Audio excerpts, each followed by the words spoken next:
Hola a todos y bienvenidos a una nueva entrevista dentro de la serie de entrevistas que por los meses hacemos gracias a la Universidad Francisco Marroquín. La universidad tiene su sede en Guatemala, pero que, como ya también os he comentado en numerosas ocasiones, acaba de abrir campus en Madrid, en la calle Arturo Soria 245, y es un campus al que os recomendamos, que recomendamos visitar y que os paséis por ahí, porque desde luego estarán encantados de atenderos, de que veáis las instalaciones, de que os expliquen los diversos programas, tanto de grado como de posgrado, que están disponibles. Y en definitiva, para que conozcáis la vida universitaria, también afín, en este caso, a la promoción de ideas liberales que se da en la universidad. Y hoy hemos traído a una persona, Óscar Vara, que también ha tenido sus relaciones académicas con la Universidad Francisco Marroquín, ha estado en Guatemala, ha estado en el campus de Guatemala, que es profesor de la Universidad Autónoma de Madrid y que además es experto en economía y geopolítica. Es profesor de economía, que no lo he dicho, de la Universidad Autónoma, no solo profesor, sino profesor de economía, pero conoce muy bien los entresijos de la geopolítica y aplica un análisis económico a ellos. Tiene además canal en YouTube que se llama Óscar Vara, igualmente lo podéis encontrar por ahí, y lo hemos traído, como no, para hablar del tema que prácticamente hoy copa toda la actualidad, que es la invasión total de Ucrania por parte de la Rusia de Putin. Óscar, muchas gracias por estar en este canal. Gracias a ti por invitarme, Juan Ramón. Nada, es un auténtico placer porque, bueno, cuando uno no sabe mucho o demasiado sobre un tema, pues lo mejor es rodearse de personas que sí saben de él, y en este caso, pues Óscar nos podrá hablar exquisitamente sobre el asunto. Y lo primero que te quería preguntar, de alguna manera, es cómo hemos llegado hasta aquí, porque, claro, esto no es algo que sucede de la noche a la mañana. No es que ayer Putin se levantara y dijera vamos a invadir Ucrania, aunque quizá la decisión final la tomará ayer, pero obviamente esto tenía un preparativo detrás ya no de semanas, sino de meses y quizá incluso de años. ¿Y por qué? Es decir, ¿qué pretende Putin invadiendo Ucrania? ¿Cuál es el objetivo? ¿Qué hay detrás de todo esto? Vamos a ver, nos podemos remontar a muy atrás en el tiempo, hace 6 años, o nos podemos remontar, como tú dices, a esta semana, ayer mismo. Existen muchos plazos distintos que nos pueden dar claves acerca del asunto. Es verdad que Vladimir Putin lo que ha demostrado con esta acción es que la idea histórica y los condicionantes geopolíticos históricos que tiene Rusia han pesado más en él, en su decisión, que tratar de mantenerse como un país que puede relacionarse sin violencia con los demás. Es cierto también que en eso, o sea, saltando por encima de esos condicionantes, han pasado muchas cosas desde el año 1991 y también pasaron muchas cosas desde el año 2004. Entonces, si nos vamos a los condicionantes, la idea geopolítica de Rusia es que Rusia vive en una llanura y esa llanura es indefendible. No tiene accidentes geográficos que puedan evitar que cualquier potencia extranjera pueda atacarles. Y desde los albores del inicio de esa nación, su plan ha sido invadir todo lo que tenían a su alrededor con el objetivo de alejar todos los peligros. Dentro de esa lógica, la caída del muro de Berlín y el fracaso de la Unión Soviética, ese agotamiento del sistema soviético, no solamente económico, no solamente financiero, sino también se podría decir que espiritual, produce un desmembramiento de un imperio vastísimo, 22 millones de kilómetros cuadrados, que le hace perder los colchones geográficos que lo alejaban de 3 zonas fundamentales para ellos.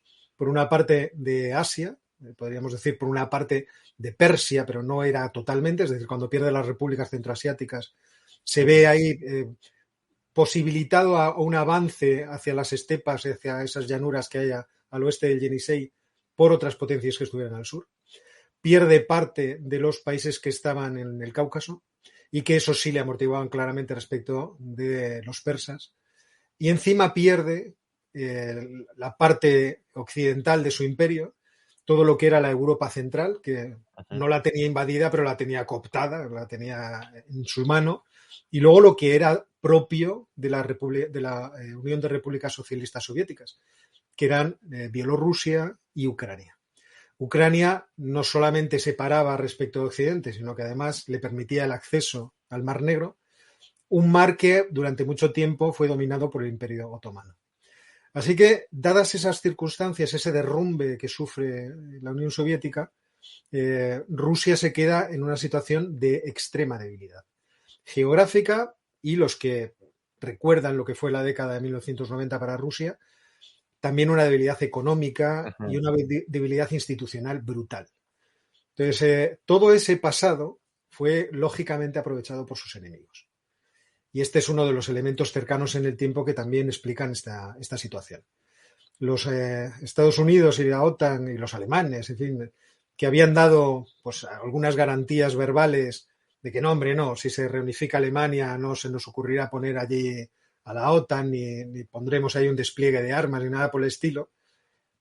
A mediados de los 90 se lo repensaron. La administración, creo que era Bill Clinton en ese momento, el anterior fue la de George Bush, y estaba ahí James Baker, que era un hombre con bastante sentido común.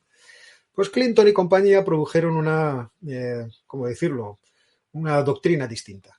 Y esa doctrina es, algún día estos tíos van a despertar y entonces nos encontraremos con que si no avanzamos hacia el este, nos vamos a arrepentir. Además, los países del este que habían sido invadidos por Rusia estaban encantados de que esto pasara. Y además había otra promesa adicional, es que no solamente me defienden, sino que a lo mejor me uno a un club económico FETEN, que es la Unión Europea. Y ese avance de la OTAN hacia el este, obviamente a Rusia no le gustó. Pero Rusia estaba muy débil.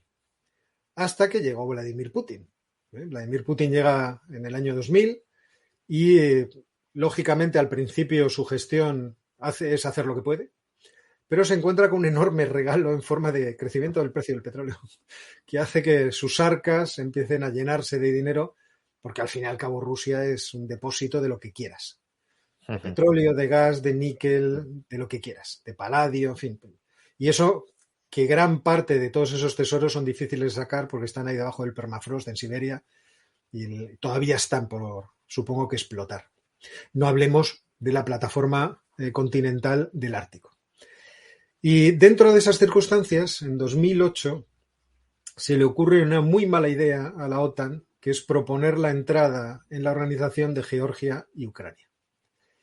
Esto ya advierte Putin que es una línea roja que no está dispuesto a consentir. Se produce, en primer lugar, la intervención en Georgia, que es una demostración palpable de que Rusia no estaba dispuesta a que eso ocurriera.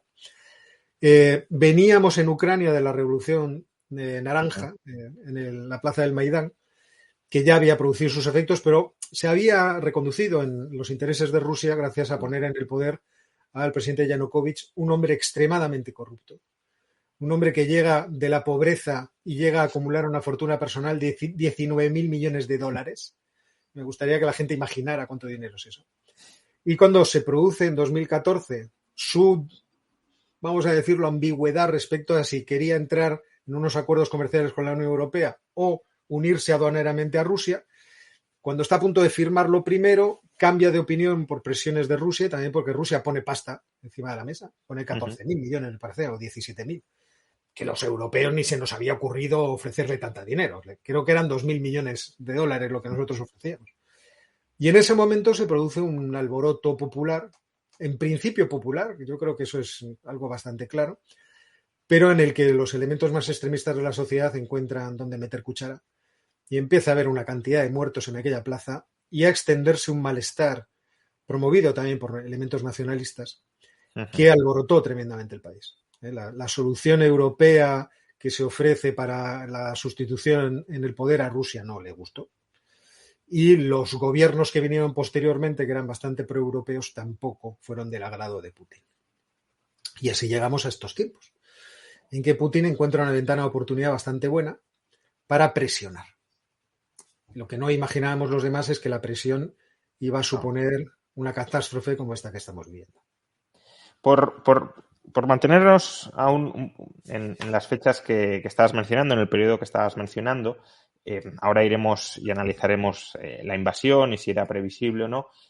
pero de alguna manera, por tratar de dilucidar culpas o responsabilidades, claro, por un lado, que la administración Clinton colocara o fuera moviendo las fronteras de la OTAN y fuera colocando soldados cada vez más cerca de Rusia y bases, pues hasta cierto punto se puede entender como una provocación o como un riesgo para Rusia. Pero, claro, tú mismo también has mencionado que los países del este estaban encantados con esa situación y estaban encantados porque temen que en algún momento Rusia pueda terminar invadiéndoles. Entonces, ¿aquí estamos ante una profecía autocumplida o es más bien una anticipación de lo que iba a suceder con Rusia? ¿Se colocaron las bases porque en algún momento Rusia iba a hacer esto con independencia de si se colocaban o no? ¿O Rusia ha hecho esto porque se colocaron? Porque, claro, en un Vamos a caso ver. la responsabilidad sería más de la OTAN, en el otro la OTAN habría actuado de manera inteligente, con vista a largo plazo, y la responsabilidad sería entera de Putin en el sentido de, bueno, tengo una vocación imperialista y la voy a intentar ejecutar, haya bases o no haya bases. Es difícil determinarlo. Hay diplomáticos de Estados Unidos que en su momento advirtieron de que no era una buena idea, que lo que había que hacer con Rusia era tratar de atraerla completamente, convertirla en un socio y dejarse de más historias. Y es verdad que la política, por ejemplo, la nueva Ostpolitik que impulsó Willy Brandt en el año 1974-75, estaba orientada a eso. En principio, la Unión Soviética era un monstruo enorme, pero si se lo lograba traer comercialmente, a lo mejor con esos lazos comerciales, esa mutua dependencia, podíamos crecer todos juntos. Y esa tentación estuvo en la cabeza de mucha gente y siempre ha estado en la cabeza de los alemanes. Si de alguna forma pudiéramos llegar a un entendimiento y una convivencia con Rusia, nos podríamos aprovechar de sus enormes potencialidades de recursos naturales y nosotros creceríamos enormemente. Pero eso también es olvidar la posición imperial que por su propia dimensión geográfica tiene el país. Igual que los Estados Unidos tienen una dimensión imperial precisamente por ser un continente aislado con capacidad para subsistir, pero que al estar alejado de todo el mundo por océanos necesita poder tener un brazo muy largo en forma de armada o de lo que sea que le permita llegar a todos los lugares del mundo. Entonces es difícil decir qué hubiera pasado. Esa historia contrafactual, vete tú a saber. Es cierto que se podría haber optado por no, pero a lo mejor nos habríamos encontrado en el tiempo que una Rusia fortalecida volviera a llegar, no te digo hasta el Elba, que es donde estuvo, pero vamos, volver a recuperar la influencia de tal forma que el imperio ruso volviera a estar en nuestra puerta. Claro. Es que la gente se olvida que el imperio soviético estuvo en nuestra puerta, o sea, llegaba hasta aquí.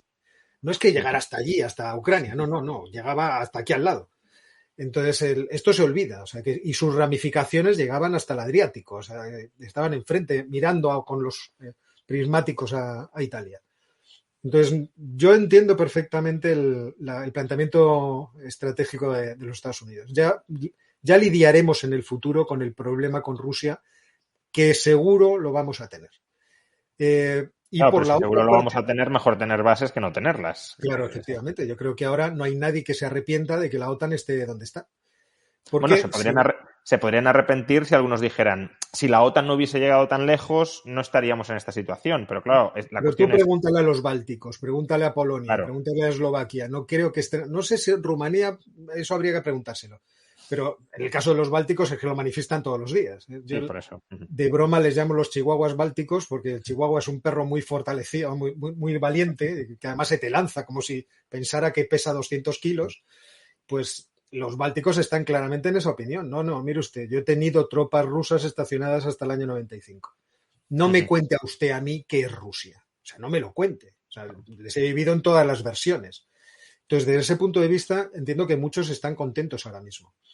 Porque lo natural en Rusia sería tener algún tipo de anclaje geográfico que le permitiese dominar un frente en caso de que hubiera un enfrentamiento militar con Occidente que le fuera accesible de manejar. Y eso implicaría tener un anclaje en el sur, en los Cárpatos, y en el norte tener el control o una buena parte de control del mar Báltico. Entonces, desde ese punto de vista, tener los países bálticos, si podemos tener Polonia, pues estupendo. Si podemos tener Eslovaquia, ya no te digo cuánto, pero poder tener también Rumanía y Moldavia, eso sería perfecto. Y por el sur tiene muchas posibilidades de hacer esto porque en Moldavia hay rusófonos, Rumanía no es obviamente el caso, pero en Moldavia se podría presentar y esa sería la puerta de entrada a los Balcanes. Entonces sí, sí. No, adelante. Que... No, quiero decir que entonces tiene todo el sentido el haber hecho esa expansión. Igual que tenía todo el sentido el planteamiento que estaba haciendo Putin en términos diplomáticos hasta ayer. ¿Y por qué crees que ha cambiado? Quiero decir, a ti la jugada de Putin de hoy te ha sorprendido mucho. Tú no esperabas que No, se produjera esta invasión a gran escala. yo no creía que iba a ser tan tonto. O sea, si quiero decir, él va a conseguir muchos de sus objetivos y quizás es una jugada magistral y maravillosa, pero me parece cara.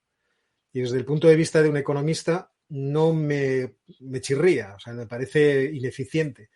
Él tenía una situación de negociación claramente de fuerza. ¿Y por qué digo esto? Pues porque tenía 200.000 hombres posicionados alrededor de un país diciendo, tengo la intención, y vosotros lo sabéis, de entrar aquí. Y lo puedo hacer. O sea, no hay nada que me va a detener de hacerlo. Luego negociemos. Entonces, la negociación en realidad no se ha producido. Aunque creamos, aunque ahora nos empiecen a vender que se ha producido, en realidad no se ha producido. O sea, no se han sentado de forma sistemática dos grupos de negociación a decir, a ver, ¿qué es lo que yo quiero? Claro. Se han mandado un papel que significaba, yo lo comentaba estas semanas pasadas, que implicaba ríndanse. Ríndanse. La OTAN debe rendirse.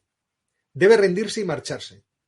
Porque a mí lo que me molesta es que ustedes hayan metido todo ese arco que va desde el mar Báltico hasta el mar Negro en su organización. Quiero, en todo caso, que les desarmen. Y luego quiero que dejemos en un papel por escrito de forma muy clara cuándo la seguridad europea puede verse amenazada porque usted haga un movimiento o lo haga yo. Todo eso era muy razonable discutirlo. Y la forma de conseguirlo estaba muy abierta, porque, quiero decir, podía hacerse de formas distintas al documento que el primer día Putin lanzó. El tratado que había que firmar. Mira, esto es lo que hay que firmar. Sin embargo, el papel, quiero decir, los papeles fueron y volvieron una vez por cada lado. O sea, Putin puso sobre la mesa lo que él quería, le devolvieron una respuesta y él devolvió una respuesta. Nos hemos quedado sin saber qué dirían los Estados Unidos. Los Estados Unidos pretendían reunirse hoy, el secretario de Estado Blinken con el ministro de Asuntos Exteriores ruso Lavrov, para fijar una fecha para hacer una cumbre. Tenemos que reunirnos Putin y Biden y entonces hacer una cumbre y vamos a ver qué narices negociamos y cómo solucionamos esto. ¿Y por qué digo que es muy caro? Es muy caro porque todo esto va a traer unas consecuencias económicas devastadoras. Si te parece, luego hablamos de las consecuencias. No las voy a comentar, pero quiero decir, esto va a traer unas consecuencias y podía haberse evitado. Es decir, Putin podía haber conseguido, yo no sé si el 100%, pero estoy convencido que el 80% podía haber conseguido de las cosas que él estaba pidiendo y además haber retenido una posición de socio comercial con la Unión Europea privilegiada. No, pero en una situación en que los precios de los combustibles son muy caros.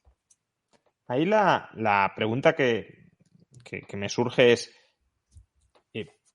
¿qué quería sobre el papel Putin? Bueno, eso nos lo puede resumir en función del documento que envió, pero si dices que él podía conseguir lo que ponía en ese papel, más o menos, quizá de otra forma, no exactamente como lo envió, pero el espíritu al menos de lo que pretendía formalmente sí lo podía conseguir, y él ha optado por otra vía, ¿cabe la posibilidad de que quiera otras cosas que no hayan manifestado? Y si son esas otras cosas, ¿cuáles son? Vamos a ver, exactamente, es que este es el asunto.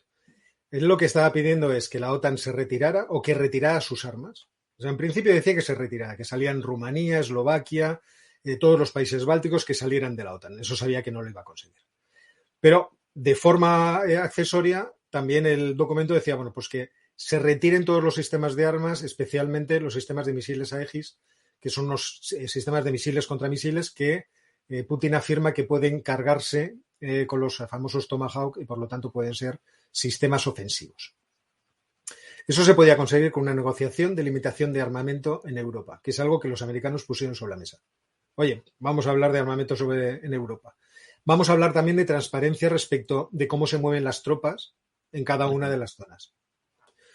Luego estaba el problema de los problemas, que era el acceso a la OTAN de Ucrania y Georgia. Bueno, Bielorrusia en principio no, porque como está ahí el Alexander Lukashenko sentado desde hace 30 años, pues va a ser difícil cambiar. No se plantea. No. Entonces, estos eran los puntos. El que no entrara Ucrania en la OTAN se podía conseguir con una moratoria que hubiera tenido el plazo que hubiera querido Putin. De hecho, hay un artículo hecho por un era un asesor de seguridad de los Estados Unidos y un exministro, creo que en las Naciones Unidas, ruso. Y los dos decían, esto se soluciona poniendo un plazo entre 30 y 50 años. Es una moratoria bastante buena y luego se puede volver a traer el problema y tal. Vale. Bien, pues está claro que esto era un teatrillo que a Putin no le interesaba. Porque, como tú dices, le interesaba otra cosa. Y esa otra cosa era el dominio de Ucrania. Y es aquí donde empieza la pregunta interesante. Si realmente el problema no lo tenía con que la OTAN haya venido tan cerca, si el problema lo tenía con el dominio de Ucrania, ¿qué riesgo planteaba Ucrania respecto de Rusia? ¿Y qué ventajas le da el dominio de Ucrania respecto de lo otro que estaba pidiendo? Y aquí, obviamente, hay muchas cosas de las que hablar. La primera cosa de la que hay que hablar, creo yo, es el control estratégico del Mar Negro, que aunque ya lo tiene, le permite también estar más cerca de Rumanía y de Bulgaria, más cerca de Moldavia, más cerca tener una conexión con la Transnistria, que no deja de ser un país creado de forma revolucionaria, no sé cómo decirlo, por los intereses rusos. Y por lo tanto estar mucho más próximo de forma material, de forma presencial a los Balcanes. Todo esto se ha producido de forma simultánea a un movimiento que se hace en la República de Srpska, que es en realidad una república serbia, de la República de los Serbios dentro de Bosnia-Herzegovina, que decide, cuando estaban comenzando todo este follón, decide saltarse los acuerdos que tenía con los bosnios y con los herzegovinos y decir que ellos quieren tener un ejército propio, seguridad, justicia propia y una fiscalidad propia. Quiero tener un país propio. Entonces, ahí ya aparece un elemento que une en cierto modo las dos jugadas. Y luego hay otra cosa que hemos visto en la represión que se hizo de la oposición bielorrusa después de las elecciones de 2019, en las que Lukashenko sacó un 90 y tantos % porque no podía sacar un 110, y en la que vimos que uno de los peligros tremendos que tiene Rusia para Putin, es que un movimiento democrático prooccidental se instale en sus fronteras y que se produzca o que se instale alrededor de sus fronteras y que produzca un efecto de contagio. Obviamente Ucrania no estaba totalmente en este camino, porque Ucrania es un lío político y de intereses de oligarcas, en fin, es una cosa bastante miserable en ese sentido. Pero quería evitar eso, es decir, el progreso que se estaba produciendo en la opinión pública de un sentimiento cada vez más pro Unión Europea y más contra Rusia, que se veía crecientemente en las encuestas. Yo creo que el componente estratégico de avanzar, de tener cabeza de puente cerca de los Balcanes y, por otra parte, el anular de forma total las veleidades democratizantes de estos dos países, de Bielorrusia y de Ucrania, yo creo que le han pesado mucho. Vale, pues vamos ahora a hablar de lo que ya está pasando. Es decir, ya no solo de cuáles sean los objetivos de Putin para hacer lo que ha hecho, sino de cómo se pueden desarrollar los acontecimientos a partir de ahora. Primero, tratémoslo desde una perspectiva militar. Lo que estamos viendo es que, por lo que al menos van llegando las noticias, que Rusia está entrando sin ningún tipo de problema en Ucrania y que cada vez está conquistando más y más y más. ¿Le va a ser tan fácil como aparentemente está sucediendo ahora a Rusia tomar Ucrania o en algún momento se topará con alguna resistencia que no vendrá aparentemente de ejércitos ni europeos ni estadounidenses, porque ya han dicho que no piensan meter ningún soldado allí, pero vale, si no entran soldados y si les damos armas, en algún momento le va a costar al ejército ruso, o tú crees que esto va a ser básicamente un paseillo militar, como se suele decir?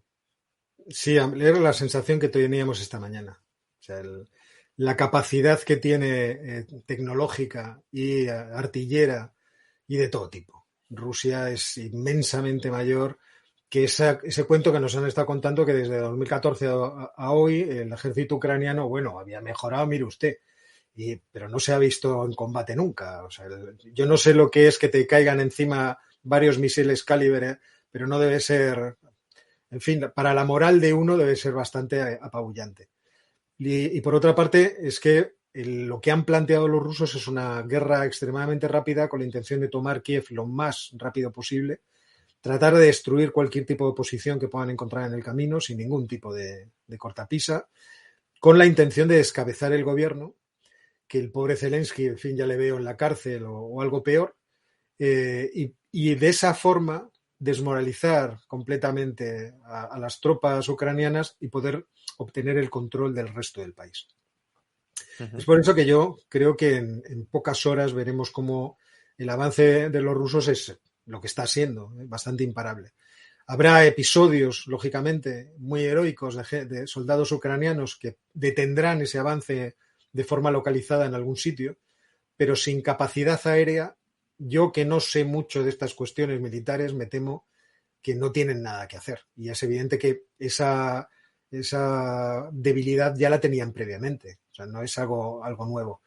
Así que sí, todo además está yendo según el plan. Es decir, uno leía artículos de expertos militares y te explicaban perfectamente por dónde iban a entrar, qué iban a tomar primero, qué iban a tomar segundo, cómo iban a ser las etapas. Quizá en lo único que fallaron es en esta resolución que ha demostrado el ejército ruso, de aplastar completamente y de forma drástica cualquier atisbo de resistencia, por pequeño que fuera. Pero entonces, ¿Occidente da por perdida a Ucrania o de alguna manera dicen, bueno, ahora la va a tomar, la va a conquistar, pero quizá no la pueda subyugar y el coste de ocupar Ucrania o de mantener un gobierno títere en Ucrania en contra de las preferencias de la población y de las sanciones económicas que le vamos a imponer, eso va a provocar que tarde o temprano Rusia termine replegándose y reconociendo de nuevo la soberanía ucraniana? ¿Exactamente cuál es el plan de Occidente con Ucrania? ¿Ya la ha dejado perder o tienen algo de visión de que se puede recuperar? Vamos a ver, yo por todo lo que leo no veo que haya ningún plan respecto a Ucrania. Ucrania se da por perdida, igual que se dio por perdido Crimea, igual que se dio por perdidas las dos regiones de Georgia, la Osetia del Sur y la Abjasia, porque es muy difícil enfrentarse a un país como Rusia que está atacando su periferia y por lo tanto todas las líneas de abastecimiento de que dispone para que su ejército esté completamente operativo en cada momento, pues no se pueden cortar. Entonces, Rusia ciertamente puede hacer lo que quiera con Ucrania. Esto no tiene, creo yo, que no soy un experto militar, ya lo digo, pero no creo que tenga vuelta de hoja. Creo que es imposible evitar, y era imposible a priori, todo el mundo lo sabía, y por eso no queremos meter un soldado allí, evitar esa invasión. Pero es que además, si metiéramos soldados, Putin tiene la intención, y lo manifestó ayer en la declaración previa a la invasión, de utilizar la máxima fuerza contra aquel que se atreva a tratar de impedir sus objetivos, lo cual quiere decir que estaría dispuesto a utilizar, entiendo que bombas atómicas tácticas. Es decir, usted viene por aquí, bueno, no se preocupe, le saco de aquí de un pelotazo. Desde ese punto de vista, yo creo que claramente Ucrania está perdida. Otra cosa es lo que luego Rusia vaya a querer hacer con Ucrania, que efectivamente esto es más misterioso. Por una parte, Rusia ha afirmado que no se va a quedar allí, pero también afirmó que no iba a invadir y lo dijo no sé cuántas cientos de veces. Y que éramos unos histéricos, hombre, ¿cómo nos ponemos? Que hay que ver, que cómo van ellos a atacar a un país hermano. Pero lo que está claro es que hay ciertas zonas que le interesan muy especialmente. Crimea, que es su portaaviones en el Mar Negro y que le permiten dominar con su armada en Sebastopol el Mar Negro, necesita agua potable y el agua potable no la tiene. Es decir, Crimea no tiene fuentes de agua potable. Y estas están en el río Dnieper. Entonces, hasta allí sería interesante que fuera de Rusia. Ya tiene a las dos repúblicas independientes de Luhansk y de Donetsk ya completas. Antes solamente tenían una tercera parte, ahora ya las tienen completas. O sea, y además van a ser así, independientes en toda su extensión. y sería bueno que estuvieran unidas, igual que Rusia, por tierra hasta el istmo de Perenkov, que es lo que une Ucrania con el continente. Luego ya podemos entender que el eje ese de Mariupol y tal, pues también les gustaría tenerlo. ¿Y por qué no avanzar un poco más por la costa y llegar a Odessa? Odessa es un puerto claramente rusófono de toda la vida, mire usted, entonces eso nos convendría mucho. Ya, y si ya tenemos la costa, pues ¿por qué no quedarnos la entera? O sea, y entonces ya llegamos a la Transnistria, llegamos a Moldavia, llegamos a la puerta de la presidenta de Moldavia, que hace un mes decía que quería entrar en la Unión Europea y que nadie, y sobre todo Rusia, podría influir en su opinión. Que ahora mismo supongo que estará llamando a la puerta de la Unión Europea corriendo y a la de la OTAN diciendo, oigan, que esto ha cambiado repentinamente. Y en toda esta estrategia expansionista de Putin, lo mencionaba antes, ¿qué papel juegan las sanciones económicas que estamos conociendo? Es decir, ¿para qué Estados Unidos y la Unión Europea y Reino Unido adoptan estas sanciones si de entrada no han podido servir para que Putin no tome la decisión de invadir Ucrania? Porque se han aprobado después de la invasión de Ucrania. Es verdad que se podía jugar con no te apruebo todas las sanciones que puedo llegar a aprobar y si te atreves a hacerlo, pues subiré la apuesta. Pero bueno, en ese objetivo al menos han fracasado. Las han adoptado. Ahora las valoraremos. Pero, ¿qué buscan con estas sanciones? Es decir, vale, sí, empobrecer a Rusia, encarecer el coste, pero si tú quieres empobrecer a alguien es para algo, no solo para infligirle daño per se. Entonces, ¿qué buscarían a medio o largo plazo estas sanciones? Todavía no conocemos todas las sanciones. Sí. Esto también hay que decirlo. No sí, no, pero sí que conocemos algunas. Sí, conocemos las americanas, aparentemente... las de Reino Unido, pero yo creo que Alemania aún no ha dicho ni mu. Creo que Francia aún no ha dicho ni mu. No lo sé. Es que sí, lo que pasa, he pasado el día hablando. Entonces hay muchas cosas que me he perdido. Sí, no, pero por ejemplo, por lo visto Estados Unidos va a impedir que los dos principales bancos rusos tengan acceso a transferencias, a cualquier tipo de transferencias en dólares, por cualquier otro banco esté situado donde esté situado, y eso a efectos prácticos es prácticamente una expulsión, no del SWIFT, pero sí del sistema de pagos internacionales que se compensa en dólares, con lo cual sí son sanciones que apuntan a ser bastante duras, al menos desde el lado de Estados Unidos, y por lo que Estados Unidos pueda terminar imponiendo a entidades europeas, porque claro, si te meten una sanción o te expulsan a ti mismo de la conversación de dólares, pues los bancos europeos también sufrirían por ese lado, ¿no? Entonces, ¿qué se busca con esto? ¿Cuál es el objetivo de todo esto? Yo creo que el objetivo que tienen es debilitar una economía que es muy vulnerable. O sea, nos olvidamos de que la economía rusa es una economía vulnerable, que depende de muy pocos sectores. Y que esos sectores son realmente los que sostienen después el poder financiar todo el aparato militar y el progreso tecnológico que está asociado a ese aparato militar, que es lo que le da la fuerza ahora mismo a la Unión Soviética, perdón, a Rusia. Sí, bueno. A uno se le van las ideas. Entonces, desde ese punto de vista, el asunto es dejar también claro y palpable que hay comportamientos que no pueden ser tolerados entre los países. Ciertamente esto puede ser tachado de ser bastante ser una hipocresía, porque los Estados Unidos han cometido pecados tan grandes como los que está cometiendo hoy Rusia y, oye, iba apoyado, parece, bajo palio por todo el mundo. Pero efectivamente, en el caso de la Unión Europea, implica el replantearse si Rusia puede ser considerado un socio fiable. Si Rusia puede ser considerado un interlocutor político.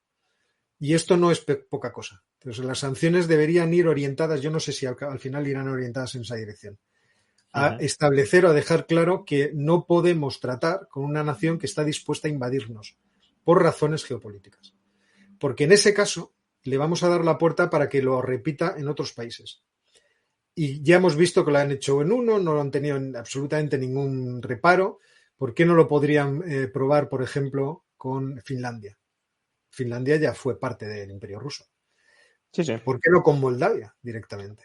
Y ya que estamos con Moldavia, pues puede intentar efectivamente anexionarme parte de los Balcanes. ¿Por qué no?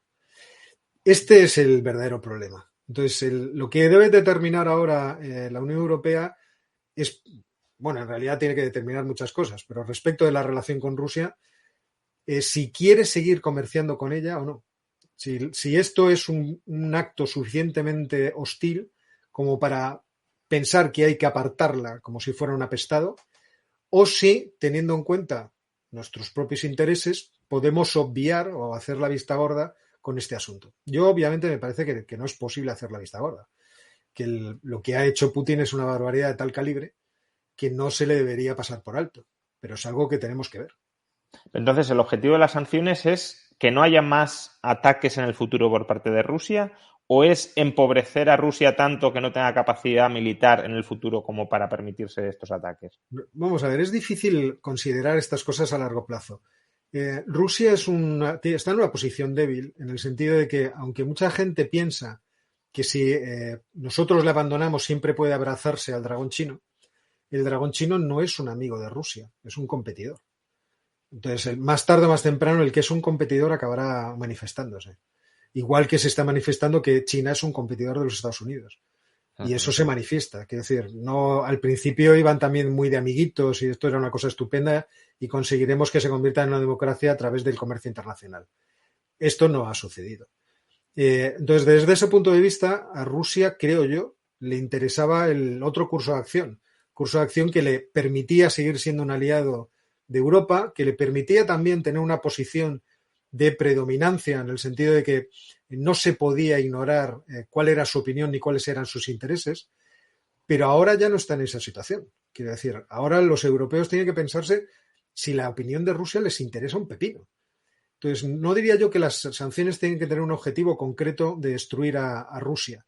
La van a debilitar mucho. Y quiero decir, la podrían debilitar mucho y la podrían debilitar mucho a largo plazo. Es decir, limitar enormemente su capacidad de acción.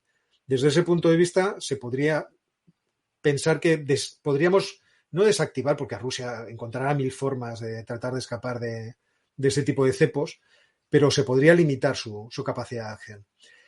También hay que tener en cuenta que tenemos unos años para hacerlo. Es decir, Rusia, que vende hidrocarburos y que vende sobre todo gas natural, quiere vendérselo, lógicamente, si no se lo pueden vender a Europa, vendérselo a China.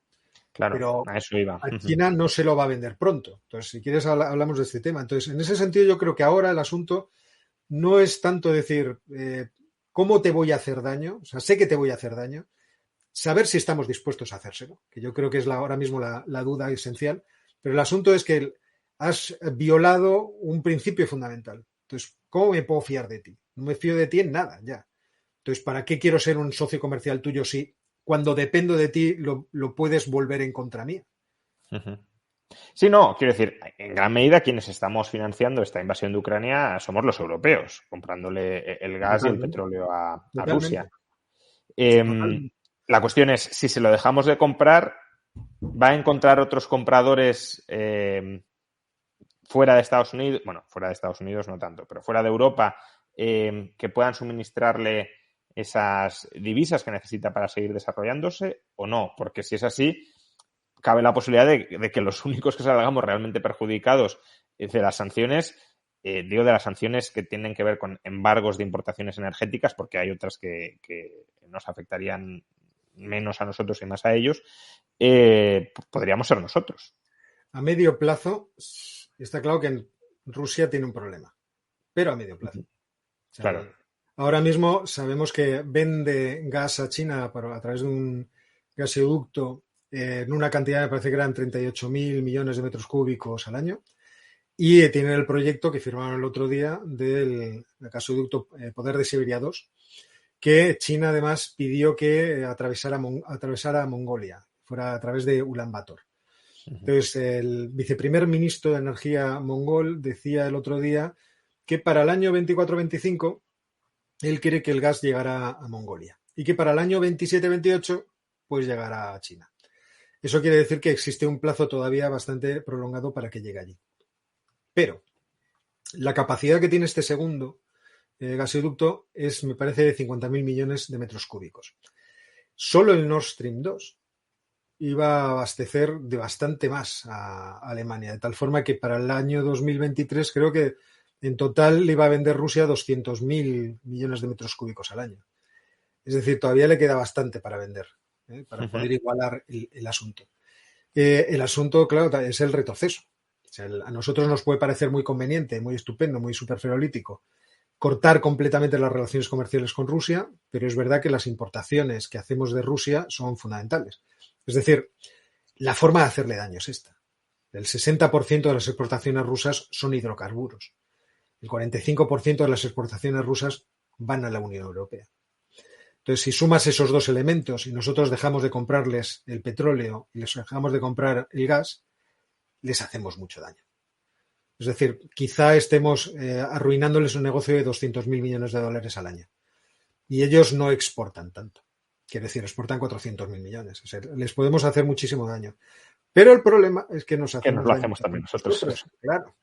Entonces, el problema es dónde encontramos fuentes alternativas de todo lo que necesitamos en términos energéticos. Bueno, si me permites, Óscar, un matiz a esto, porque cuando hablamos de nosotros, claro, aquí hay una alianza atlántica, pero nos lo hacemos los europeos. Y eso explica bastante las divisiones de parecer entre Estados Unidos y la Unión Europea. Hombre, no sé cómo está el asunto ahora, pero me imagino que un inversor extranjero ve el problema alemán y ve el problema español y dice, bueno, los españoles tienen grandes posibilidades de abastecerse de gas de cualquier parte del mundo gracias a sus regasificadoras. Encima tienen un gasoducto que les viene de Argelia. ¿Y los alemanes qué tienen?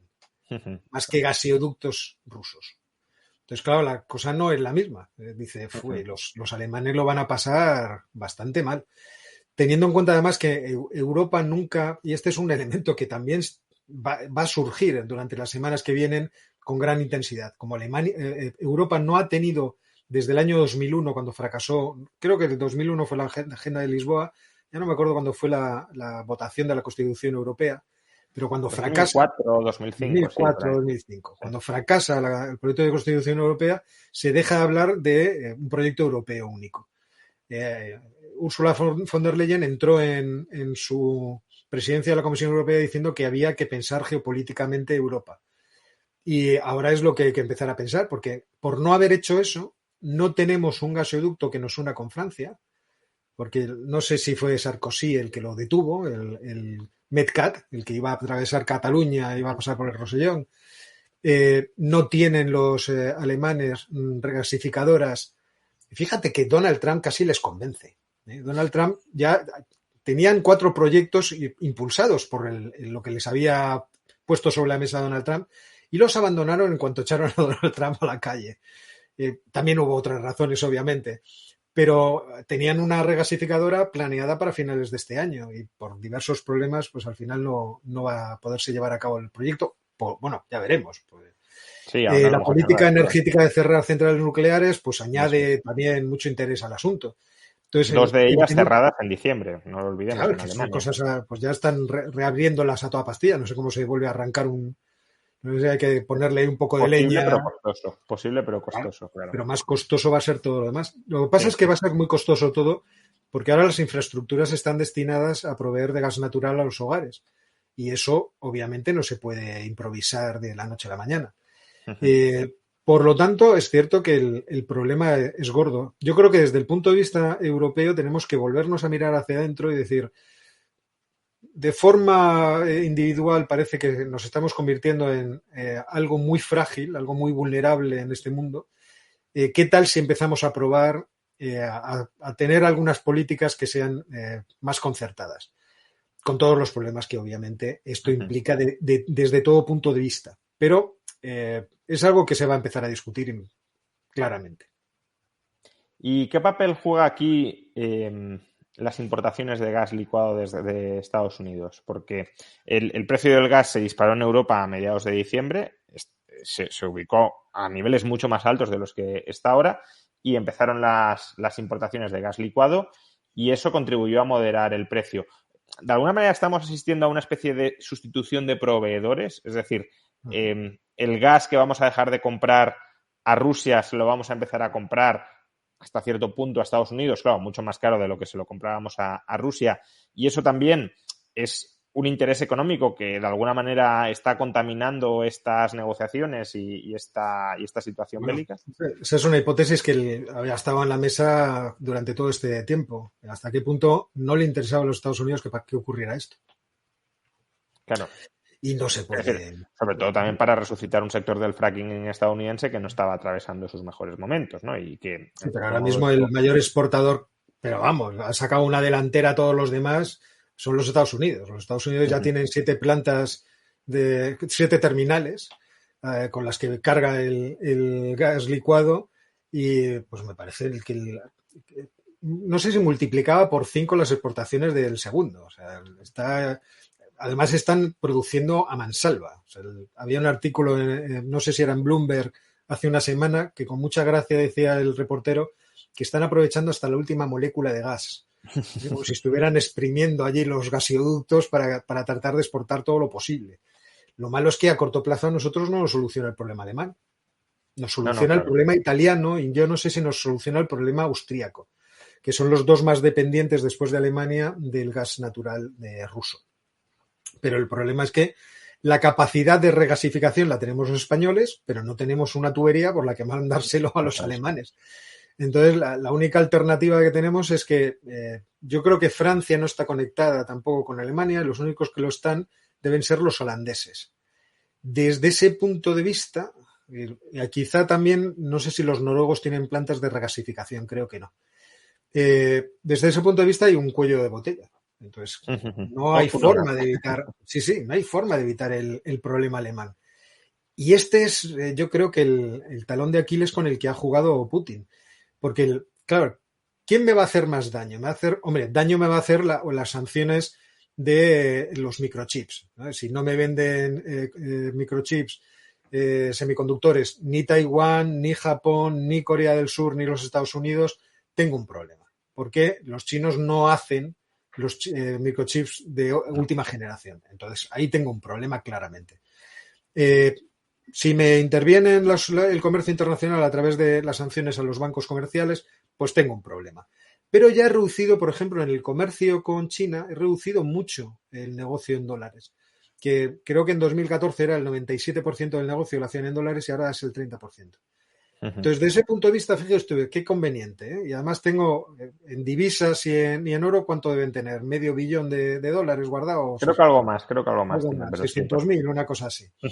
Entonces, mire usted, tengo ahorros, o sea, yo puedo resistir todos esos embates. Claro, si usted deja de comerciar conmigo, entonces sí que me hace daño. Pero, fíjese qué casualidad.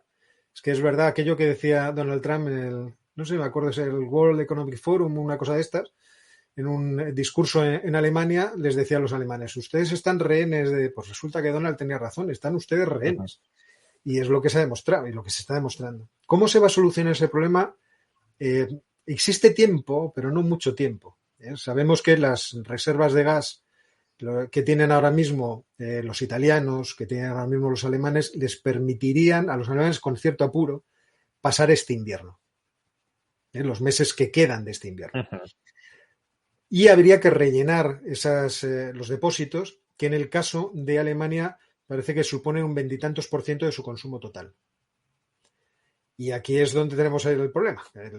¿Cómo rellenamos el resto que ellos lo importaban? Entonces, eso, ¿cómo se puede hacer?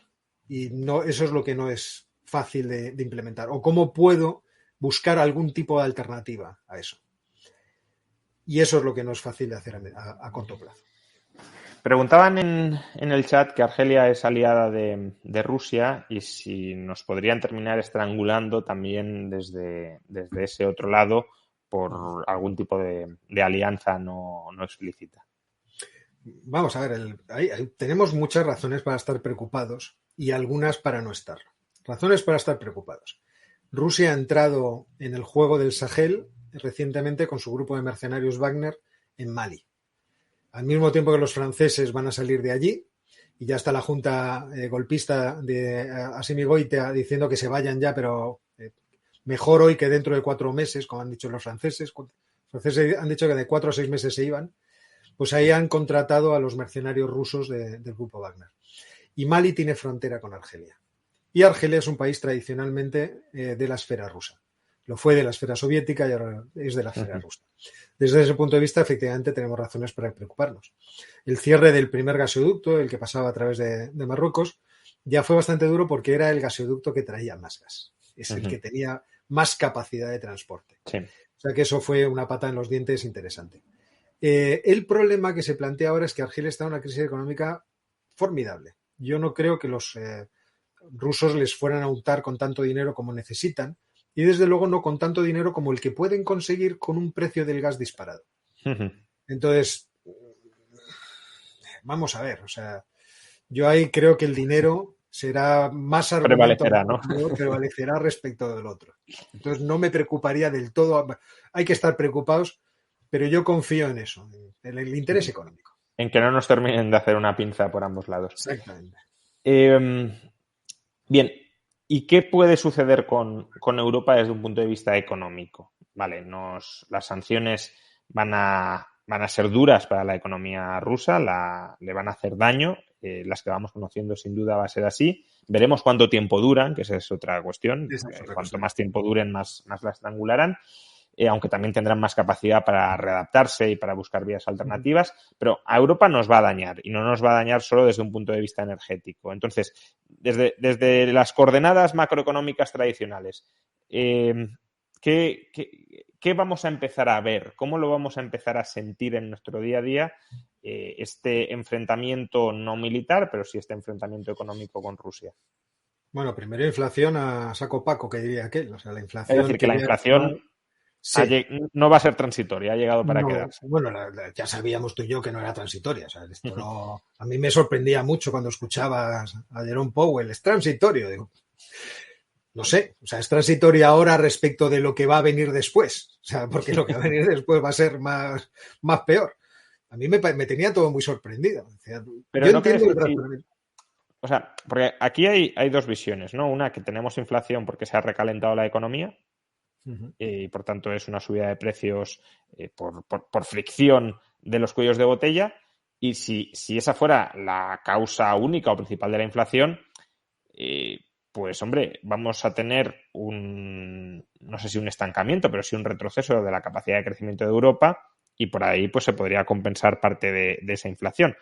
Pero claro, la otra explicación es, esa misma, podemos tener un recalentamiento económico global y por tanto, por mucho que Europa se ralentice, no va a reducir significativamente los precios, pero también puede haber una inflación monetaria, una inflación por huida de la moneda.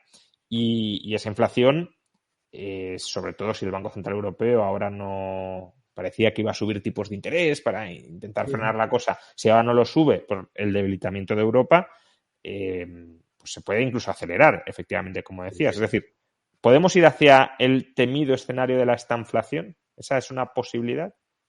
Vamos a ver, yo siempre he pensado que era una posibilidad por lo siguiente. O sea, estoy de acuerdo contigo en que el origen del crecimiento de los precios fueron los cuellos de botella, es decir, toda la pandemia y la ruptura de las cadenas de suministro produjeron una contracción de la capacidad productiva, contracción que además no parece resolverse del todo. No existe el impulso suficiente, por esas razones, para volver a recuperar el potencial de producción que teníamos antes de la pandemia.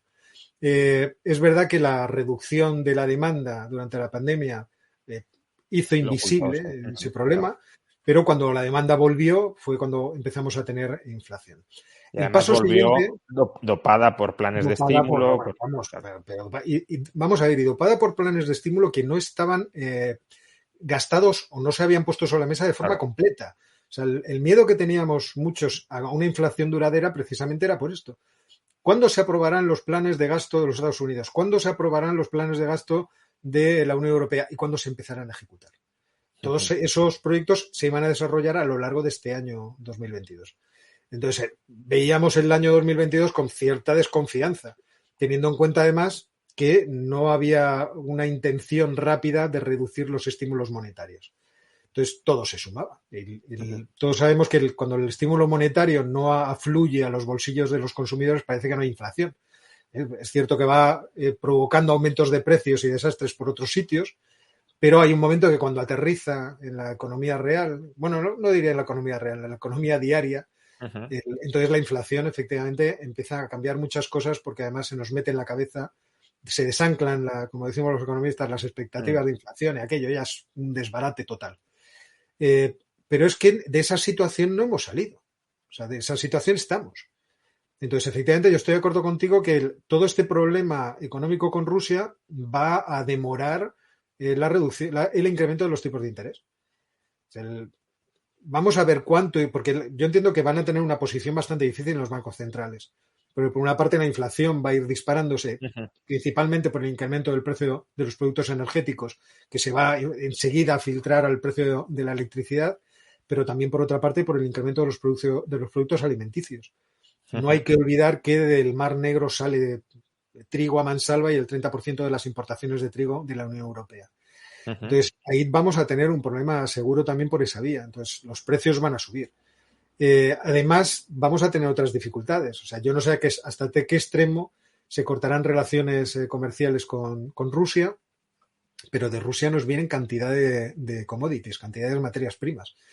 Desde ese punto de vista también tenemos un problema. Y si los rusos empiezan a buscar otros proveedores de maquinaria y de tecnología, pues también vamos a tener otro problema por esa parte. Es decir, ganar clientes es muy difícil, perderlos es muy rápido.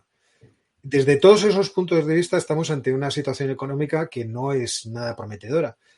También esto es lo que me hace temer que los países europeos no se tomen suficientemente en serio el problema ruso y le den aire. Es decir, vayamos a una, como decir, una política de apaciguamiento. Como se hizo con Alemania en su momento. Oiga, no, vamos a ver, esto lo podemos arreglar, no ha sido para tanto, fíjese. Lo que pasa es que si las sanciones se mantienen en pie, por mucho apaciguamiento que haya, ese bloqueo de relaciones en muchos productos se va a mantener, con lo cual si hay apaciguamiento será retirando las sanciones, que hasta cierto punto es una bajada de pantalones pública. Claro, es que por eso es verdad que Europa tiene que pensarse mucho cómo quiere que sea su futuro. Pues desde ese punto de vista haría falta un poco de valor para enfrentarse a este problema de Rusia, porque si no este problema nos volverá permanentemente. Es cierto también que vamos a ver cuál será la reacción de Rusia. O sea, Rusia siempre ha jugado, y Putin especialmente, la carta del victimismo. Es algo que le encanta. Estos siempre me están dañando, me ningunean, pero yo me voy a levantar. Y lo último que ha dicho es, bueno, no nos saquen ustedes del comercio internacional, porque entonces a lo mejor nos tenemos que ir o más. Pues claro, es un acto hostil. O sea, lo que ellos hacen no es un acto hostil, es un acto obligado. Se han visto forzados a invadir a Ucrania, pobrecitos de ellos, que no han podido evitarlo, pero las sanciones las van a tomar como si fuera un acto hostil y como si fuera un acto de guerra. Y es que hasta cierto punto, obviamente lo es, ¿no? Porque les estás eliminando la capacidad de abastecimiento. Pero justamente aquí, o justamente de aquí, también pueden surgir, tal como estabas tú mismo apuntando, nuevas justificaciones de expansionismo ruso, ¿no? La famosa idea nazi del Lebensraum, del espacio vital, era esa. Es decir, necesitamos expandir las fronteras para ser autosuficientes. Entonces, no, pero los alemanes querían lo que ya tienen los rusos. Sí, pero... De hecho, querían lo que hoy han conseguido los rusos. Pero lo que quiero decir es, si tú les cortas posibilidades de comercio, no les queda otra que ir moviendo la frontera para los que eran tus socios comerciales, incluirlos dentro de tu área de influencia o dentro de tu imperio, para dentro de ese contexto ya poder comerciar, porque tú marcas las reglas ahí sobre ellos. Por eso digo que tenemos que plantearnos muy claramente qué es lo que queremos. Si la Unión Europea quiere ser una unión política, si quiere tener un ejército propio, si quiere tener una fuerza propia, este es un buen momento para empezar a demostrarlo. Yo no creo que se pueda obviar, va a repetirlo de forma inevitable, además, con otros países. Incluso la extensión de la OTAN ya es una especie de necesidad a países como Suecia y Finlandia. Ya veremos cuál es la petición que hacen estos países. Entonces, claramente se va a marcar un muro como el que había en la Guerra Fría, y a lo que vamos es a una especie de Guerra Fría. Yo no creo que habría que tener mucho miedo a las amenazas de Putin que ahora está lanzando. Y tiene que probar algún tipo de represalia por esto que ha hecho. Digo que me da miedo que los europeos no lo hagan precisamente por estas cuestiones económicas que estamos comentando. Es decir, el retroceso de las sanciones económicas existe y es un retroceso que es doloroso. El asunto es, ¿Europa está dispuesta a soportar ese dolor? a soportar ese coste para evitar o para parar las intenciones expansionistas de Vladimir Putin? Y esa es la pregunta que en algún momento tendremos que resolver. Yo lo tengo claro, creo que es inevitable. Por otra parte, yo que soy muy confiado a las posibilidades creativas de las economías, pues tendremos que encontrar nuevos proveedores y nuevas formas de resolver nuestros problemas. Ser también valientes en ese sentido. Me temo que las soluciones que te vayan a buscar nuestros queridos socios y nuestros queridos políticos pues serán las de siempre. El Estado va a hacer un plan magnífico, claro. Y claro, oiga, usted fomente la creatividad de los mercados para ver cómo salimos de este asunto de la forma más flexible, inteligente y económica posible. Y estoy seguro que existen muchas soluciones posibles para ello. Hemos llegado a este punto precisamente por unos planes superferolíticos de nuestros políticos, que pensaron que, bueno, conectándonos, en el caso de Alemania, conectándonos a todas las fuentes de gas de Rusia, íbamos a conseguir que Rusia se transformara en un socio nuestro. Y Rusia no tenía esa intención. Y por mucho que Rusia diga que es que fue culpa nuestra, que ellos estaban dispuestos, Putin jamás ha dado ni una pequeña muestra de que eso fuera así. Siempre ha jugado a la ventaja, siempre ha jugado a tratar de incrementar el poder de un país que irremediablemente es imperial, que tiene una posición en el mundo que le hace tener enemigos, que le hace tener además fronteras muy frágiles, que le hace tener que estar jugando a empujar a todo el mundo, alejar a todo el mundo lejos de sus fronteras. Entonces, yo creo que nos hemos metido nosotros solos en esta celada. Una pregunta paréntesis, ¿no? Porque hoy ha habido cierto debate en Twitter también sobre esto y me gustaría saber tu punto de vista. Porque estás trasladando una perspectiva del imperialismo ruso como muy de base material, ¿no? Es decir, las condiciones materiales de Rusia son estas y esas condiciones materiales determinan su conciencia y su conciencia es su conciencia imperialista. Sin embargo, ¿qué papel crees que juegan las ideas o las ideologías que pueda haber en Rusia, que pueden ser prevalentes en Rusia? Putin, desde luego, ha capitaneado un mensaje nacionalista, ruso, imperialista, y eso puede haber dado empuje a precisamente esa acción militarista. ¿Crees que Rusia será inevitablemente imperialista y será inevitablemente enemiga de Europa y también de China, ¿no? Que ese es otro melón que has abierto un poco de pasada, pero que es otro melón enorme. ¿O crees que si hay una reforma o hay una penetración de otro tipo de ideas, de valores, de ideologías en Rusia, la convivencia sería posible? Lo digo porque también en Europa hemos tenido enemigos tradicionales que parecían inevitables, como Francia, Alemania, Reino Unido, y hoy esa tensión militar, que también hasta cierto punto es consustancial en Europa, no se aprecia. No digo que no pueda volver en el futuro, pero al menos está, desde luego, muy desactivada. ¿Crees que se puede llegar a desactivar ideológicamente a Rusia o que no? ¿O que la ideología nacionalista, imperialista... Planteémoslo de esta forma. Imaginemos que mañana trasladamos a toda la población rusa a los Estados Unidos y al revés. Y plantamos en los Estados Unidos tal cual, la misma población, con el mismo sistema político, con los mismos políticos, exactamente lo mismo. ¿Creemos que los Estados Unidos renunciarían localizados en Rusia a su política, que claramente también es imperialista? Sí. Yo no lo creo, claro. No lo creo. ¿Y por qué? Porque comprenderían el problema de Rusia en lo que es. Nosotros tenemos un país de 17 millones de kilómetros cuadrados que no tiene salidas a mares cálidos, que las salidas por mar están siempre encerradas por países que tradicionalmente han sido hostiles a nosotros y que tienen sus propios intereses, de tal forma que en algunos momentos podrían tener la tentación de ahogarnos económicamente, cerrando, por ejemplo, los estrechos turcos o los estrechos daneses. O sea, nosotros tenemos un problema. Además, tenemos una gran extensión de terreno que es, en cierto modo, baldía, porque no puede ser ocupada, porque tiene temperaturas medias en invierno de menos 30 y menos 50 grados, pero que, sin embargo, ahí dentro, en fin, existe todo tipo de tesoros y que son fronteras, en cierto modo, difíciles de dominar. El problema que tú tienes a la hora de gobernar como Estado, aquí no estamos hablando de otra cosa, en realidad, como Estado, todo ese problema geográfico te da muy pocas opciones. Lo mismo podrían decir los rusos recién aterrizados en los Estados Unidos. Dirían, bueno, pues nosotros estamos aquí en un país que nos ofrece muchas ventajas geopolíticas, en el sentido de que, por ejemplo, no tenemos que hacer grandes inversiones de capital para el transporte de mercancías porque tenemos una red de vías fluviales que es la pera limonera y que une prácticamente todo el país. Es una cosa realmente portentosa. El Mississippi y los otros 4 ríos que van saliendo, el Ohio, el otro, el de la moto, el Red, permiten navegar miles y miles de kilómetros por las partes más fértiles que tiene, no solamente los Estados Unidos, porque tiene zonas tan fértiles como las que hay ahora, como las que hay en Ucrania, de tal forma que nos podemos abastecer, estamos protegidos por 2 océanos, pero a la hora de comerciar con los demás, el estar protegidos por los océanos también es una dificultad, porque nos aleja enormemente de todo cliente o de todo socio comercial que pueda tener. Necesito tener una gran armada.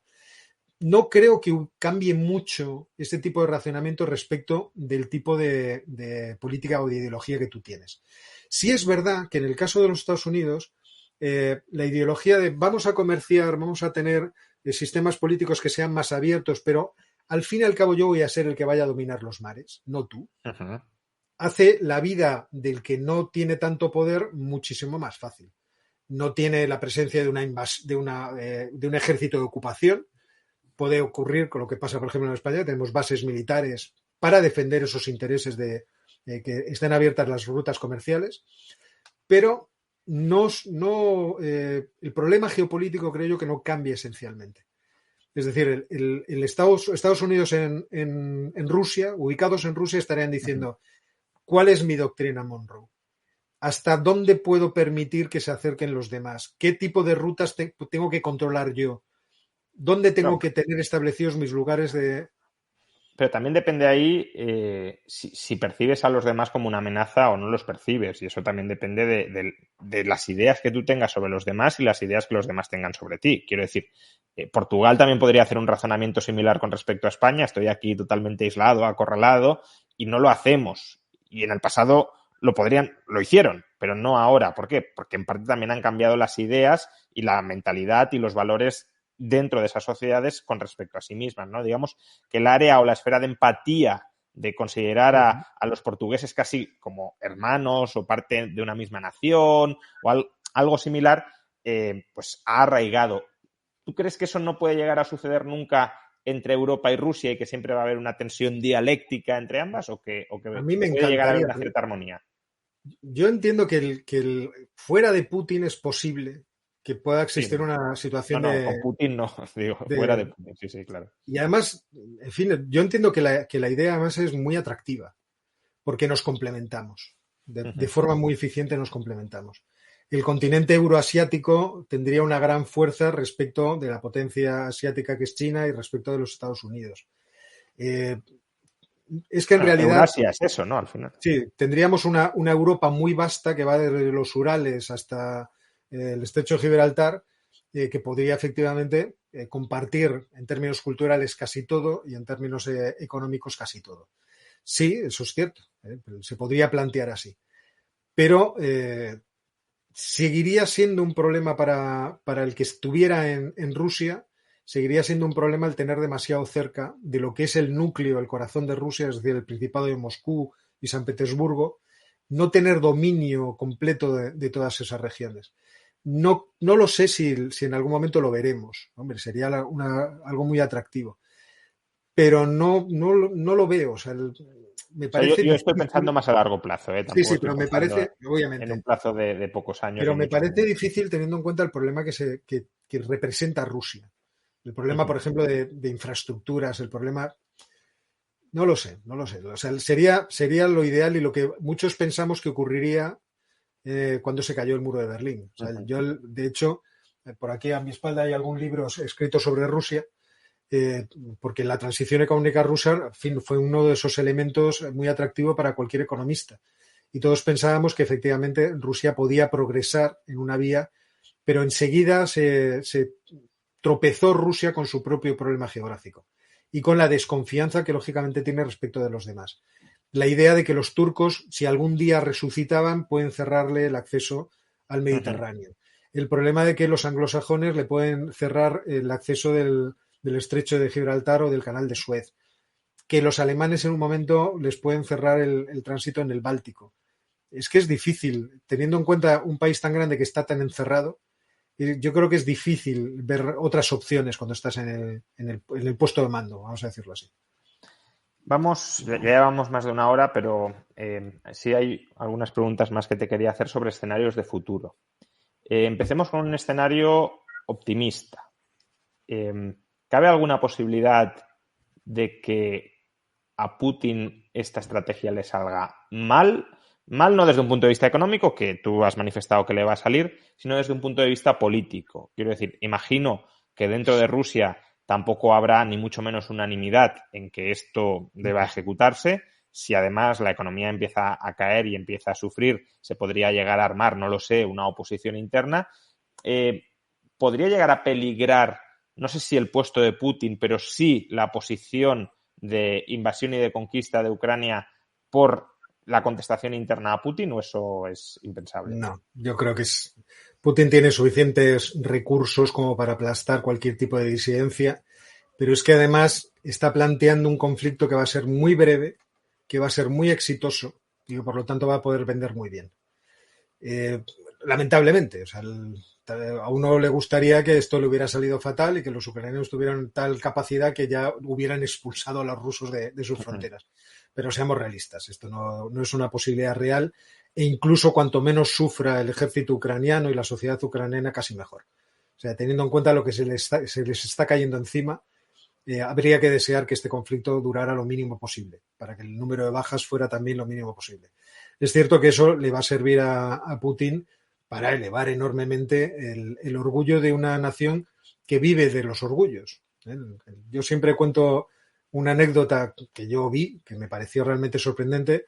Después de todo el torbellino que pasó Rusia a partir de 1998, con la crisis económica tan brutal, yo aterrizo en Rusia, en Moscú, un marzo del año 2003 para hacer una serie de investigaciones pagadas por la Comunidad Europea y por la Unión Europea, en ese caso. Y en una de esas visitas, que iba además con un discípulo de Jesús Huerta de Soto, ruso, Antón Afanasiev, que era traductor de poesía del siglo de oro español, pues Antón nos llevó de paseo por Moscú y nos metió en una librería. Y en la librería, en una esquina, había una sección de pósters, la típica sección que todos hemos visto alguna vez en un supermercado, pero esta tenía algo de especial, es que había una subsección solo dedicada a Putin, de pósters de tamaño natural con Putin haciendo todo tipo de actividades, estando en su despacho, con su familia, disparando, una cosa realmente como si uno llega y encuentra ahí, no sé, la colección de Mariano Rajoy y de Pedro Sánchez. Dice, claro, lo primero que le pregunté a Antón fue, ¿pero esto se vende? Y él, muy sorprendido, me dijo, por supuesto, estamos muy orgullosos del presidente. Y este es uno de los asuntos. Cuando domina Crimea, las fiestas en Rusia fueron extraordinarias porque volvía una parte de la patria al país. Cuando ellos hablan de la gran guerra patriótica, al referirse a la Segunda Guerra Mundial, lo hacen con un punto de orgullo de que ellos fueron los que ganaron la Segunda Guerra Mundial, que los americanos llegaron siempre tarde.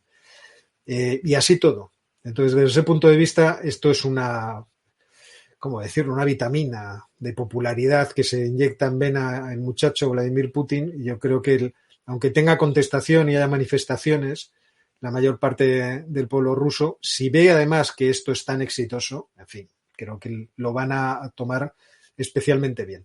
Pero por otra parte es que es así el sistema político de Rusia. Él lo tiene en su mano, ha acabado con casi toda la oposición por las buenas o por las malas.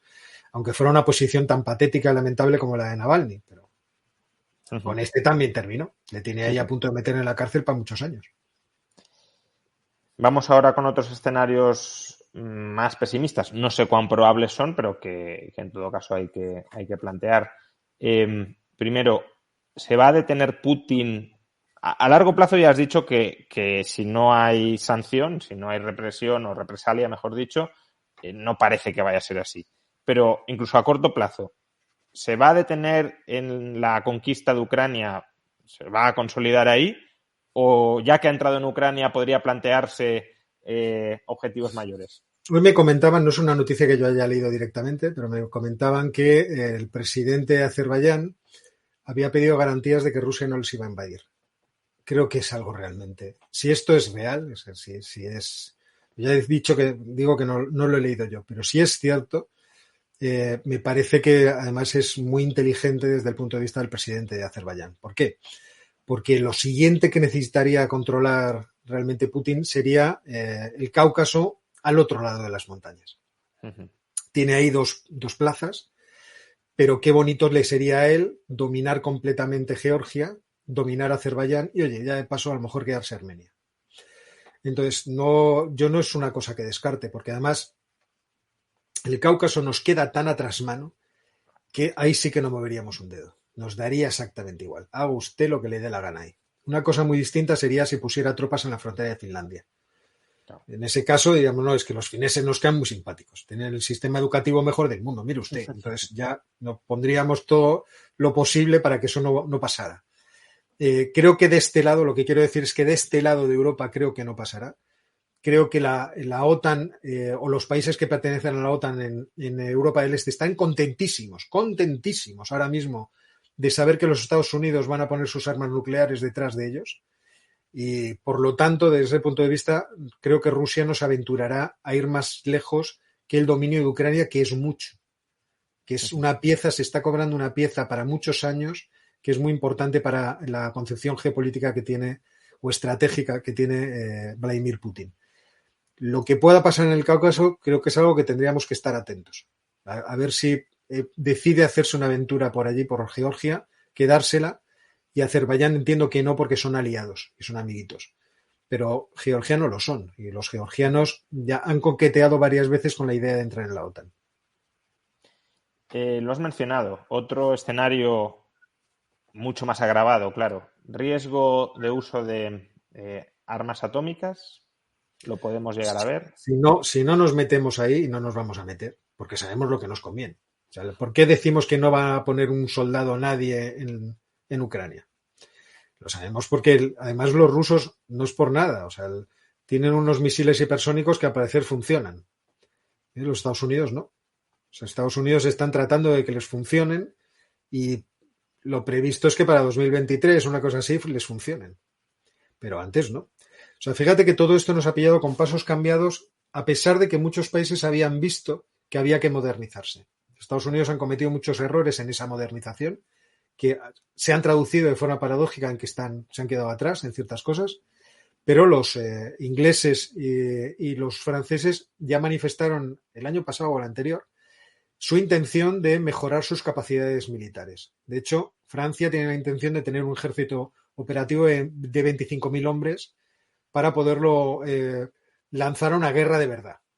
Una guerra como la que está planteando Vladimir Putin. ¿Por qué? Porque se ve lo que ha hecho Putin y sobre todo Guerysov, me parece que se llamaba aquel ministro de Defensa al que le encargó la modernización seguro que no era el nombre, pero bueno, si le parecería, al que le encargó la modernización del ejército. Hemos vuelto a un escenario de realismo geopolítico drástico y no nos va a quedar más remedio que intentar ponernos al ritmo. Ahora, ¿tirar bombas atómicas? No, por Dios. O sea, no por Dios en el sentido de que no nos vamos a arriesgar a que nos las tiren. Y Putin, quiero decir, a nosotros no nos interesa y a Putin tampoco. Lo digo claro, porque... Putin te puede tirar una de pocos megatones, una bomba de esas que llaman tácticas, ¿no? Claro, lo que pasa es que si las usa, previsiblemente nosotros las usaríamos en represalia, con lo cual... No, quiero decir, o sea, en el caso de que alguien pusiera pies en Ucrania ahora mismo, él podría utilizar una bomba atómica de baja potencia. Bueno, yo no soy, ya he dicho que no soy un experto en estas cosas de defensa. De tal forma que no se arriesgara a una réplica. En una guerra nuclear a gran escala, al parecer, lo que tiene especial importancia es lo que se llama la capacidad de segundo ataque. Es decir, que tú tengas la posibilidad de lanzar otra oleada para devastar al enemigo que te ha lanzado la primera. Y desde ese punto de vista, Rusia tiene muchas ventajas, porque tiene muchos silos de misiles en el Mar del Norte, en el Ártico, en las bases que tiene en el Círculo Polar, incluso hay una que está muy avanzada dentro del Círculo Polar. Y por otra parte tiene los misiles hipersónicos, no solamente los misiles de crucero que pueden lanzarse en avión o en un barco, sino los planeadores, estos que tú lanzas un cohete a la estratosfera y el bicho va planeando, además esquivando a todo el mundo, y puede recorrer grandísimas distancias en muy poco tiempo. Es decir, si uno de estos cohetes avanza a Mach 5, recorre 1.700 metros por segundo, que en 5 minutos representan pues, más o menos 500 kilómetros.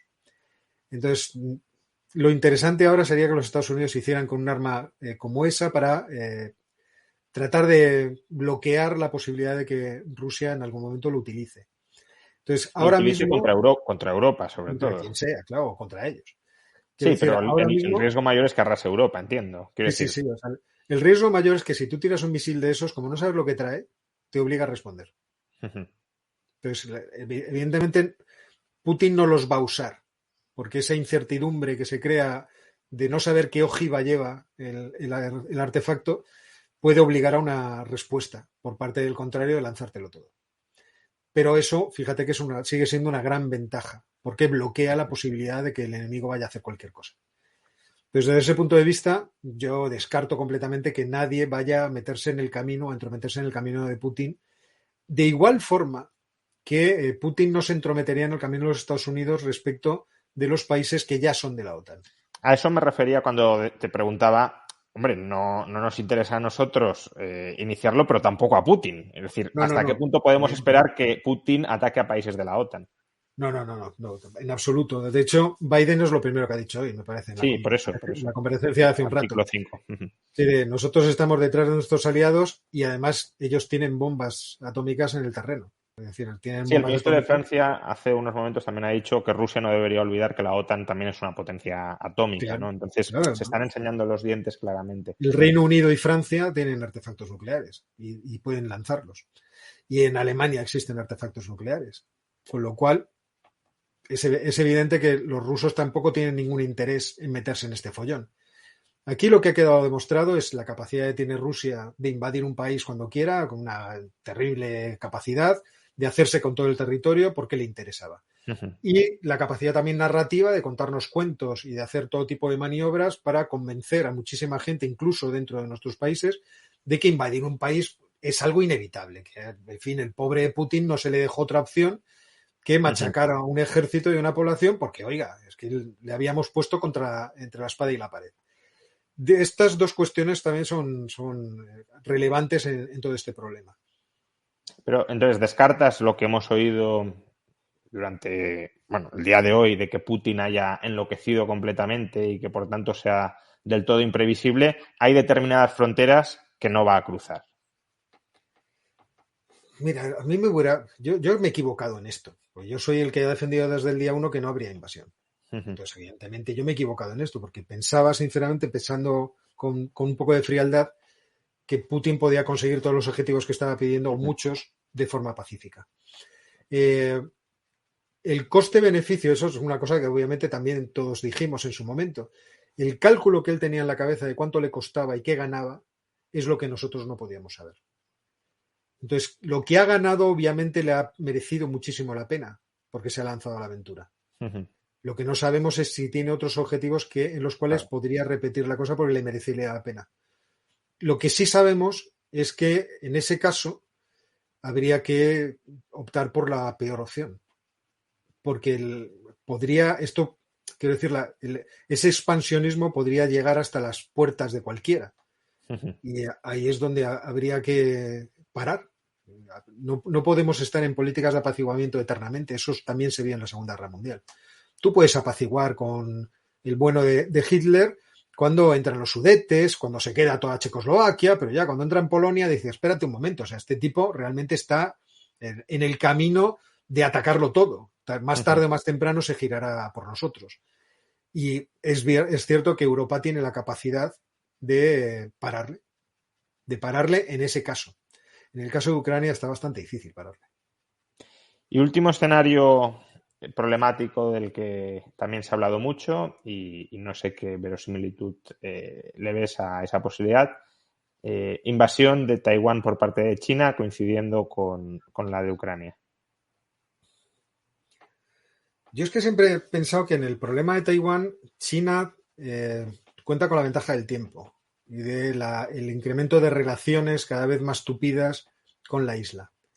Es cierto que la isla, pues le parece que le gusta su régimen democrático, le gustaría no perderlo, y tiene el ejemplo de Hong Kong. Y Eso ya es. ve qué es lo que le va a ocurrir inmediatamente. Pero por otra parte, en términos económicos, cada vez hay unos lazos más estrechos entre la isla y el continente. Cada vez hay más viajes de taiwaneses al continente, cada vez hay más estudiantes que estudian en el continente. Yo apuesto más por la teoría de la gota malaya, de que poco a poco los dos países van a estar mucho más interconectados y habrá un momento que a Taiwán le parezca también interesante llegar a algún tipo de entendimiento, de algún tipo de pacto con la China continental. China es aparentemente más delicada en el trato de estas cuestiones que Rusia, en el sentido de que efectivamente no quieren romper esos lazos sentimentales con Taiwán. Entonces yo no creo que haya una relación, pero vete tú a saber lo que hay también dentro de la cabeza del presidente Xi. Yo no lo descartaría, no descartaría nada a estas alturas, Claro. pero no descartaría nada, porque después de lo que hemos visto. Pero es cierto que China parece tener un comportamiento muy distinto en este tipo de situaciones. De hecho, no creo que esto que está pasando en Ucrania le agrade especialmente. Yo creo que hubiera preferido una solución diplomática que no rompa los mercados, que no altere las situaciones económicas, que mantenga las cosas más o menos como están y que las cosas vayan progresando. No creo que le satisfaga este tipo de brutalidad que está empleando Putin. Uh-huh. Pero tampoco se ha manifestado públicamente en Pero contra. tampoco puede hacerlo. Yo creo que es que tampoco puede hacerlo. O sea, han dicho de forma que es que también, como estos mensajes diplomáticos son crípticos, hay que respetar la soberanía, pero la culpa es de los Estados Unidos. Entonces, con esto ya lo he dicho todo, porque le echa la culpa a todo el mundo. Claro, Vale, claro, sí. no, pero creo que ha estado la portavoz del Ministerio de Asuntos Exteriores ha estado divertida. Dos preguntas más que nos han llegado de Superchats de la audiencia, más relacionadas con la economía o las implicaciones económicas. Te llaman el Saitama de la geopolítica Pobre de mí, pobre de mí. y te preguntan qué podemos hacer los europeos para proteger los ahorros frente al golpe económico que viene. A mí, María Purísima, yo soy muy malo en estas cosas. O sea, yo ahora mismo entiendo que yo haría lo que ha hecho todo el mundo. De hecho, yo ya lo hice, que era ponerme en una situación de liquidez a esperar a ver qué pasaba. Y de hecho, yo soy tan mal inversor que yo vendí acciones de Repsol no hace mucho, diciendo, la incertidumbre a mí no me interesa, ya tenía una rentabilidad del 100%, porque las compré en su momento cuando Bueno, se pues entonces derrumbaron. no, Y no has entonces sido tan mal inversor. dije, vamos a ver, sí, no, en este caso no, en este caso no. Y entonces dije, mira, Óscar, nos salimos. Vamos, pues esto puede salir o sea, puede ser un magnífico negocio o no. Y entiendo que todo el mundo anda más o menos en el mismo sentido. Ahora se irán todos. Esto del que sabe es Juan Ramón, no soy yo. No, bueno. Yo no soy bueno para hablar de estas cosas. Entonces supongo que ahora mismo la gente estará tratando de proteger sus ahorros en deuda pública de los Sí, países es lo que ha pasado hoy. que son Aunque es pequeños. verdad que a última hora parece que las incertidumbres se han calmado un poco. La bolsa estadounidense ha subido, Bitcoin ha subido, el oro ha bajado. Es decir, Y el petróleo ha bajado porque estaba en 105, ha el bajado petróleo ha algo. bajado, prácticamente no ha caído, pero prácticamente se ha quedado como al inicio de la sesión, también porque Biden ha sugerido que iban a liberar reservas estratégicas y demás. Pero en general, la primera parte del día de hoy ha sido modo pánico total. La renta variable se hunde, la renta fija se dispara, el oro se dispara, Bitcoin se hunde. Y conforme ha ido pasando el día, se ha vuelto a una jornada más habitual y se ha corregido Cuando prácticamente veían todo lo que hemos que visto esto en se el iba a día. solucionar deprisa. Sí, básicamente es la apuesta. Lo que pasa es que falta por incorporar, si no está incorporado ya, claro, el daño que vayan a hacer más o menos perdurable las sanciones económicas entre... Esta es la otra parte. Ya veremos. Todo yo creo que está pendiente de la respuesta europea. La respuesta europea va a ser el asunto. Si la respuesta europea es muy drástica, entonces ya nos podemos ir tentando la ropa. Pero por otra parte, creo que es necesario. Y si no, pues bueno, nos tendremos que dejar de tentar la ropa, pero tendremos que pensar en el largo plazo en cómo va a ser esa relación siempre problemática con Rusia. Ahí tendrán que elegir las cancillerías, ya lo veremos.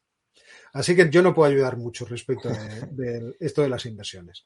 Y otra pregunta económica. ¿España puede beneficiarse con el gas licuado como intermediario por las grandes instalaciones que tiene España?